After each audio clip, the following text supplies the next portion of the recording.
रहा है, जो इन करोड़ों असहाय लोगों के हितों की रक्षा करने के लिए आगे आ जाए और मेरी तरह अपना पूरा जीवन इस समाज के लिए समर्पित कर दे, तो मैं चैन से मर सकूंगा। उच्च कड़ी में आगे करते हुए मैं डॉक्टर पुष्पेंद्र जी, जो मध्य प्रदेश की भूमि से यहाँ आए हुए हैं, डॉक्टर पुष्पेंद्र जी को आग्रह करूंगा कि वो आए और अपने मुखारबिंद से हमें अनुग्रहित करें।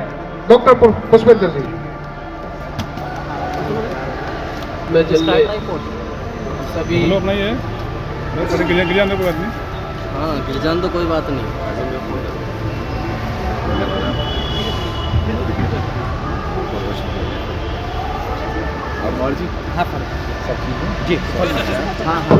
तो बहुजन समाज में जन्मे सभी संतों गुरुओं को मैं नमन करता हूँ। यहाँ पर आए हुए सभी बुद्धिजीवी एवं समाज के चिंतकों, आज हम सब लोग यहाँ पर बहुजन समाज में जिन लोगों ने योगदान दिया है साहब के सपने को पूरा करने के लिए। साहब का सपना क्या था, ये बात हम लोगों को अगर समझ में आ जाए तो जो लोग आज बुलाए गए हैं सम्मान के लिए, उन लोगों को एक और बड़ी जिम्मेदारी मिल जाएगी आज कि साहब के कारवा को बढ़ाने में जब हमने सहयोग किया तो हमको सम्मान मिल रहा है। अगर साहब के कारवा का हम नेतृत्व करने लगे तो क्या मिलेगा, इससे प्रेरणा हमारे समाज को और बेहतर मिल सकती है। तो सबसे पहले मेरा ये समाज बहुत ही भोला भाला समाज है। ये कहा जाए या फिर साहब के शब्दों में कहें तो बातें कड़वी होती है, चुभती है।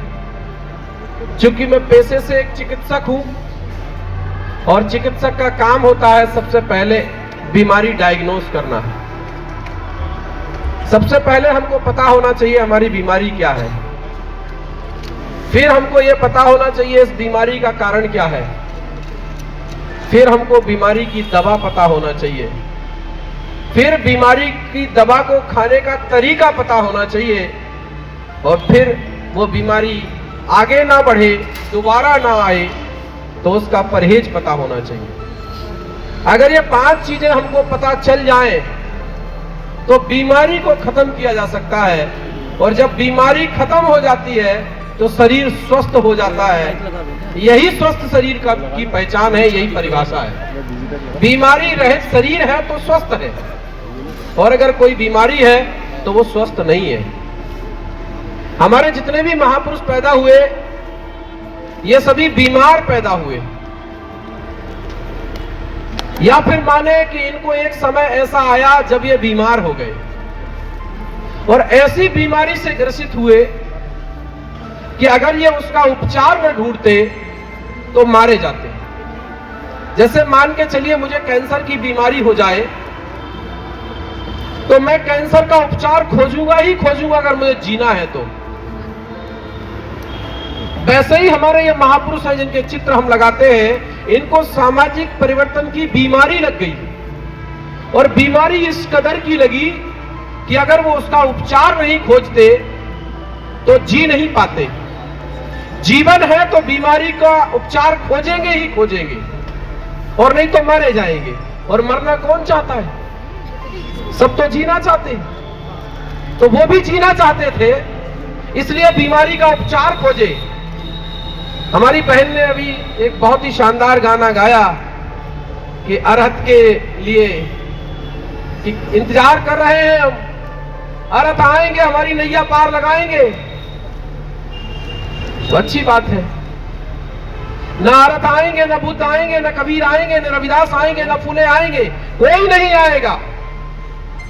स्तुतियां उनकी विचारधारा में होती है।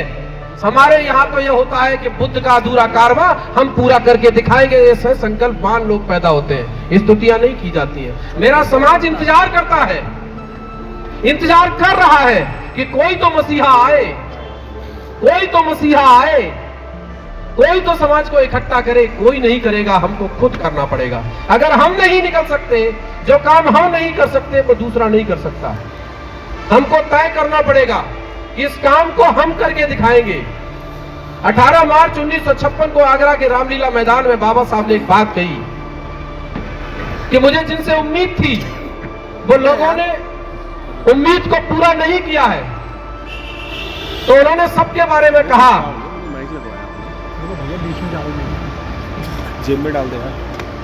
मिनट में ही अपनी बात खत्म करूंगा, 10 मिनट के भीतर। उन्होंने कहा कि मेरी स्थिति इस विशाल तंबू में बंबू के समान है, मेरा स्वास्थ्य ठीक नहीं रहता, मैं बूढ़ा हो चला हूं, मैं पता नहीं इस दुनिया से कब चला जाऊंगा। मुझे पूरे देश में कोई एक ऐसा नौजवान नहीं मिल रहा है जो इन करोड़ों असहाय लोगों के हितों की रक्षा करने के लिए आगे आ जाए और मेरी तरह अपना पूरा जीवन इस समाज के लिए समर्पित कर दे, तो मैं चैन से मर सकूंगा। ऐसा नौजवान बाबा साहब भीमराव अंबेडकर को पूरे जीवन काल में नहीं मिला और वो इस दुनिया से चले गए। उसके बाद एक और व्यक्ति पैदा हुआ सामान्य तरीके से। पहली बात तो हमको ये बात बहन जी ने कहा कि जो बाबा साहब कर गए वो कोई कर नहीं सकता। माननीय मेरी बड़ी बहन, मैं निवेदन करता हूं दोबारा ये गाना कभी मत गाना। जो बाबा साहब करके गए हैं वो हम करके दिखाएंगे, यही हमारा जुनून होना चाहिए।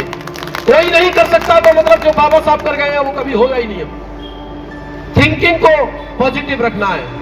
बाबा साहब जहां तक करके गए हैं, ये हमारे लायक बेटों की जिम्मेदारी है कि हम उस कारवां को आगे लेकर जाएं और बाबा साहब से और एक कदम आगे बढ़कर जाएं, तभी तो खोज होती है।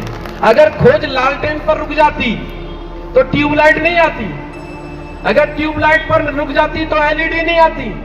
अब तो और नई टेक्नोलॉजी आने लगी है। तो अगर हमको अपने महापुरुषों के कारवां को आगे बढ़ाना है तो समाज में एक चेतना पैदा करनी है।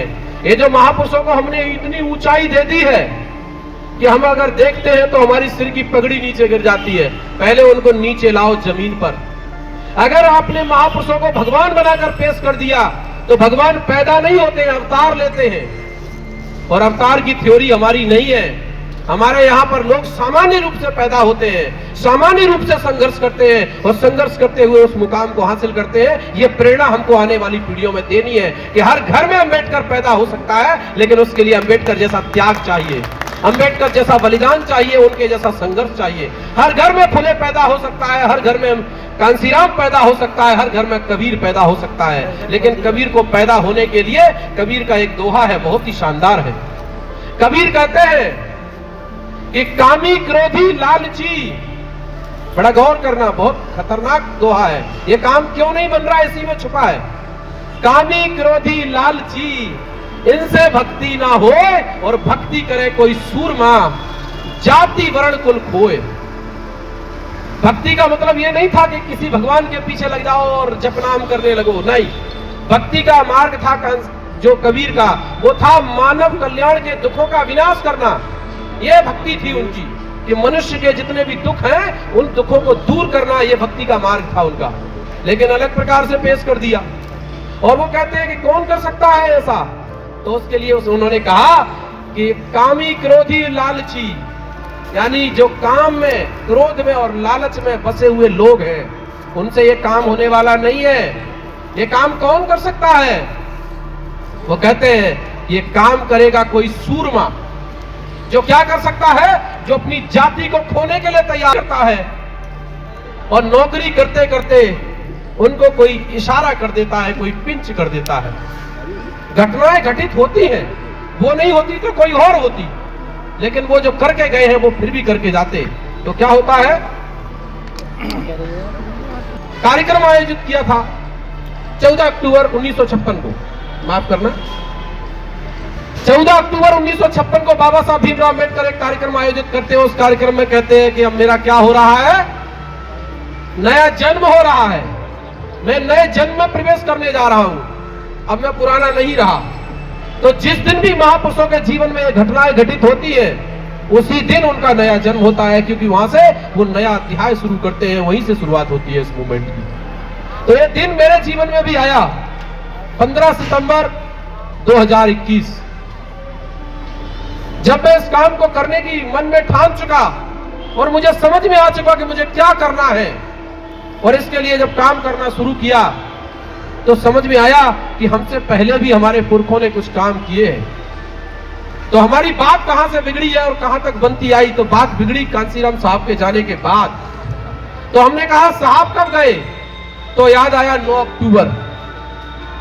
मैंने कहा 9 अक्टूबर को हमको शुरुआत करनी चाहिए। क्यों? क्योंकि हमने देखा कि बाबा साहब भीमराव अंबेडकर का जो आंदोलन है वो कांसीराम जी ने शुरू किया। तो कब से शुरू किया? 6 दिसंबर 1978 और 6 दिसंबर 1982 और 14 अप्रैल 1984। 81, 78, 81 में DS4, 78 में वामसेप और 84 में BSP। तो मैंने कहा कि हमारे पुरखे की आवाज कब बंद हुई। तो कई लोगों को 9 अक्टूबर पता था, लेकिन जब मैं खोजने निकला तो मुझे याद आया 15 सितंबर।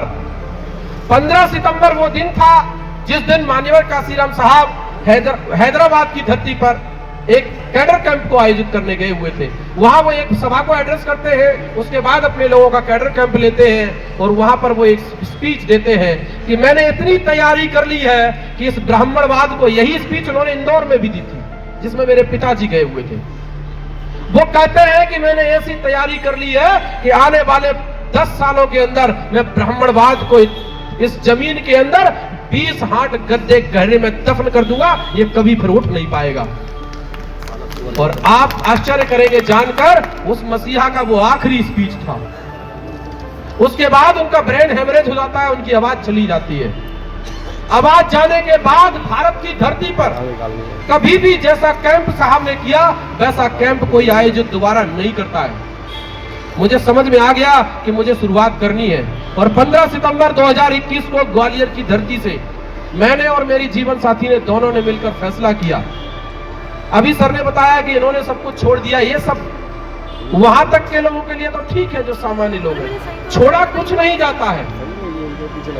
जब मकसद बड़ा हो जाता है तो छोटे छोटे रोड़े छूट जाते हैं। परिवार एक छोटा रोड़ा है, रिश्तेदार एक छोटे रोड़े हैं, नौकरी एक छोटा रोड़ा है, संपत्ति एक छोटा रोड़ा है। और जब आपका मकसद बड़ा होगा तो ये छोटे रोड़े अपने आप छूट जाएंगे, इनको छोड़ने की जरूरत नहीं पड़ती है।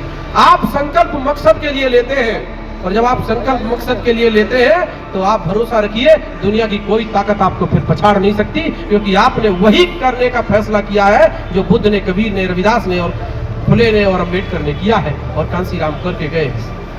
तो इसके लिए हमको करने के लिए एक योजना चाहिए, और योजना खुले में नहीं बताई जा सकती। तो जिनको लगता है कि हमको कुछ ठोस योजना पर काम करना चाहिए, जिनको लगता है कि बदलाव हमको करना चाहिए, वो लोग चाहेंगे तो नंबर नोट कर लेंगे, क्योंकि मैं तो बीमारी का इलाज करने निकला हूं।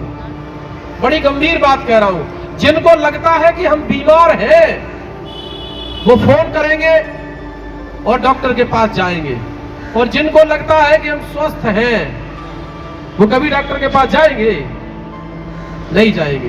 तो जिनको लगता है कि हमको भी सामाजिक बीमारी है, कुछ लोग मुझे नजर आ रहे हैं जिनको सामाजिक बीमारी है और बड़े लेवल की है, पर वो खुद ही चिकित्सक बनना चाह रहे हैं। मैं कहता हूं चिकित्सक बनने में 5 वर्ष लगते हैं, उतना समय तो आपको भी देना पड़ेगा। जिस बीमारी का आप डायग्नोस करना चाहते हैं उसके लिए कम से कम 5 साल तो आपको देने पड़ेंगे उसको जानने के लिए।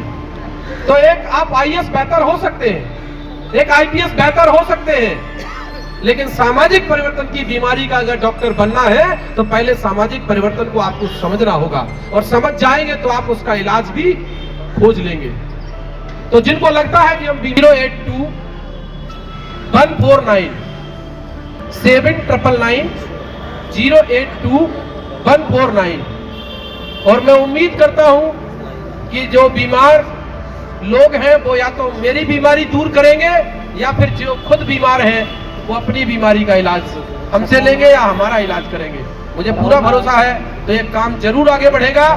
जय भीम, जय भारत, जय बहुजन समाज, जय संविधान, जय कांसीराम।